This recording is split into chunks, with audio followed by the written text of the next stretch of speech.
Hello again, everyone. So I just finished a 3-day swatching on these Col-o-ring sheets, and I did Robert Oster. And you'll have to let me know if you liked the silent format, because I do plan on swatching pretty much the rest of my collection of fountain pen inks. And if you like this format, I might do some more. I mean, I'm not going to do my entire collection on the channel because that would probably take forever.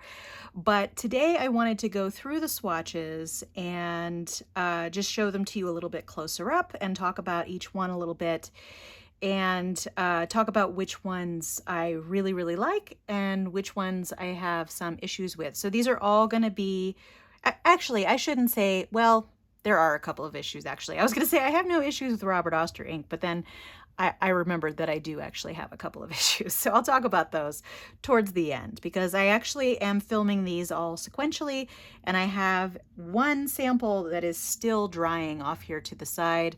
I'm hoping that it will be almost completely dried by the time I get to the end of this.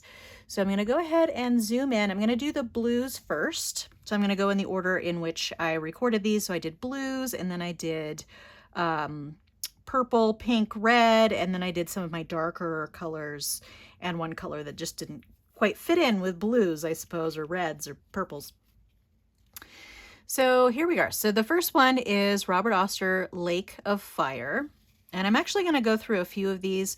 So we have Fire and Ice, which you can see some really nice shading on. So all of these ones that are titled with fire in the name, they are supposed to have a reddish sheen. And I think that's kind of why it's Lake of Fire, Fire and Ice, etc. But Lake of Fire does not have as much shading, or sheen, sorry. All of these have a little bit of shading, but there's not as much sheen on the Lake of Fire, but there is some. But the Fire and Ice, which is kind of my favorite, it was one of my first ones that I got, and it really is one of my favorites of Robert Oster's inks.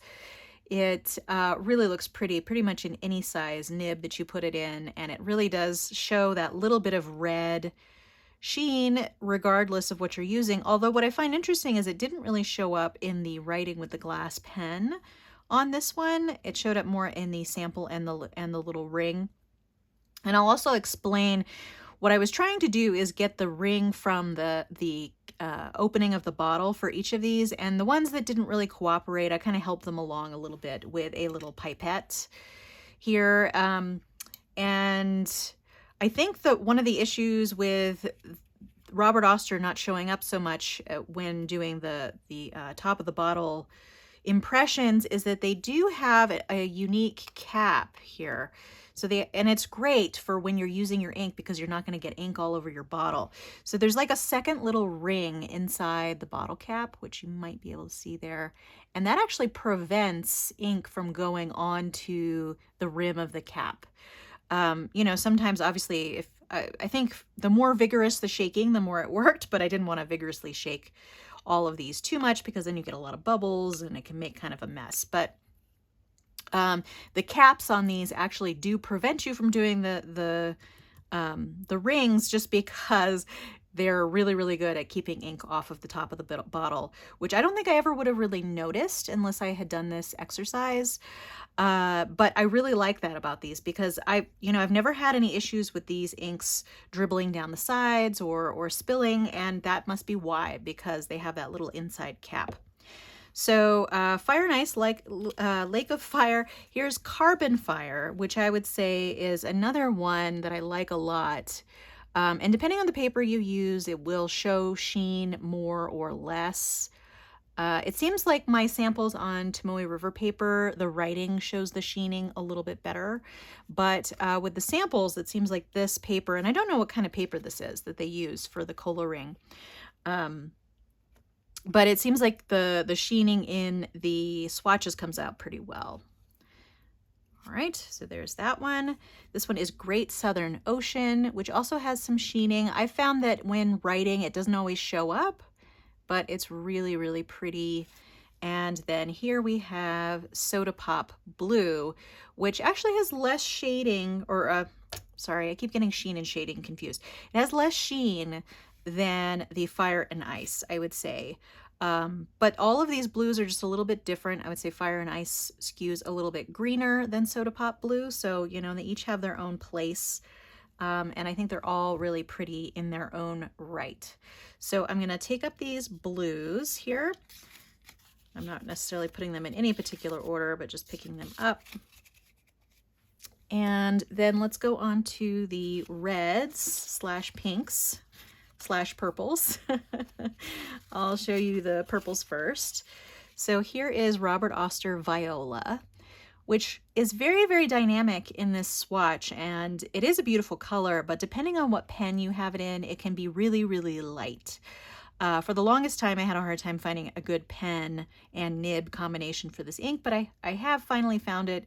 I think it's just really a medium Yovo that's really kind of wet, that kind of nib. But it's a lovely, lovely color. And as you can see in the square here, it's very dynamic and pretty. And then we have Sydney Lavender, which is much darker. And this swatch came out really, really dark. I would say that it actually is a little bit lighter than this generally when I write with it. But it does have a little bit of shading and sheen, but not a whole lot. It seems fairly undynamic on this little sample here. But it's beautiful color. So then this is, I don't know if it's Astorquiza or Astorquiza. I don't know. If you know, let me know. And this is definitely one of my all-time favorite reds. It's really, really beautiful. It has beautiful shading, not much sheen, but there's a little bit there. But I just really, really like this in pretty much all the pens I've put it in. It's a really, really beautiful color. And then finally, we have Hot Pink, which I love as well. It's great in a lot of different pens. It has a lot of really nice shading. It's fun when you want to have sort of a bright pink. This is fairly similar to Yamabudo by Pilot in Pilot's Iroshizuku line, but it's a little bit lighter than that. I would say the Yamabudo is a little bit darker, but it's similar, I would say. Okay, so that's the sort of red, purple, pinks category. So I'm going to go ahead and pick those up. And it does look like that final swatch is just about dry. So, although there is a dot there that didn't dry. I'm going to take them out one at a time. So this is Robert Oster's Thunderstorm, which does have a little bit of shading. This is also looking a lot less dynamic than I feel it comes off on paper when writing. I wasn't that impressed with the swatches that I saw online of this color, but so many people were recommending it. And actually when I've been writing with it, it does shade beautifully. You don't get a lot of sheen, but the shading is lovely whenever I write with it. I usually am writing with it with a medium nib or, you know, some fine nibs that write like a medium, and it really, really is nice. And I've seen some people sketching with it, and then they will dilute it with water, and it does bring out some purples when you do that. Here you can't really tell. I think that I will, with these samples, go over part of the squiggly lines with a little bit of water so you can see kind of what it looks like when it's a little bit diluted. And then here's another one of my favorite Robert Oster inks. It's this gold Antiqua. It's really, really pretty, really dynamic. Shading shows up a lot regardless of what pen I'm using this in. And it's really, really beautiful. I like that a lot. Okay, and then the next, actually, let me put these down here so you can see them together. And then this is Robert Oster Schwarz Rose. This one I had some problems mixing the, I was gonna say glitter, the shimmer in with the rest of the bottle, but it did come off fairly well. This one I've had some issues with it clogging some pens. I think that Robert Oster's shimmer size, the little particles, are bigger than some other brands. So I haven't had as much trouble with diamine inks clogging pens as I have with Robert Oster. So I wonder if the particle size is a little bit bigger. So this might be a little better to put in, you know, a dip pen or something like that. But it does really have this beautiful shimmer. The shimmer is a rose color, and then The dark color, although you can't really see it, maybe you can see it a little bit in this ring here, is that it does show up a little bit green. So if you dilute this, it will be a little bit green on the paper. Okay, and finally, here is Robert Oster's Barossa Gilt. This is a beautiful purple with gold shimmer. I think that they released a color similar to this with silver shimmer. I've forgotten the name of it now, but it's fairly recent, and I think it was kind of a customer request. There is still a little bit that's dry, that's wet here, but the dry parts you can pretty much see. But it does have a nice purplish black color underneath, and then I would say like greenish gold shimmer. It's really pretty. This one also I've had trouble with it clogging pens, or putting it in some pens and not having the shimmer show up. That's another reason why I think that the shimmer particles are probably larger with Robert Oster than some other brands, just because the fact that it's not getting through the feed means that it might just be too big and cloggy to get through there. And the separation on these happens really, really fast. Let me get... So I pretty much just did these samples, and you can see there's shimmer all over the bottom of the Barossa Gilt and the Schwarz Rose.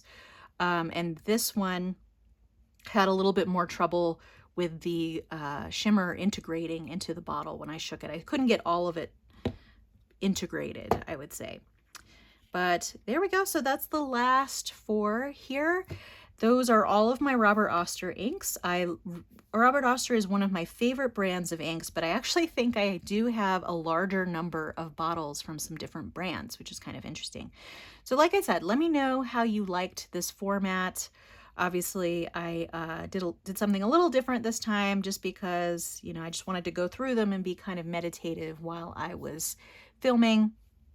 I did get some noise from my husband downstairs, so you probably caught some of that on one of the videos. But you know, that's life, working in the same home as someone else. But I hope you enjoyed. If you enjoyed these videos, give it a like. If you enjoyed the other videos in the series, please give those a like as well. Feel free to subscribe to keep track of future videos on my channel. I hope to see you next time, but in the meantime, have a great day. Thanks so much. Bye.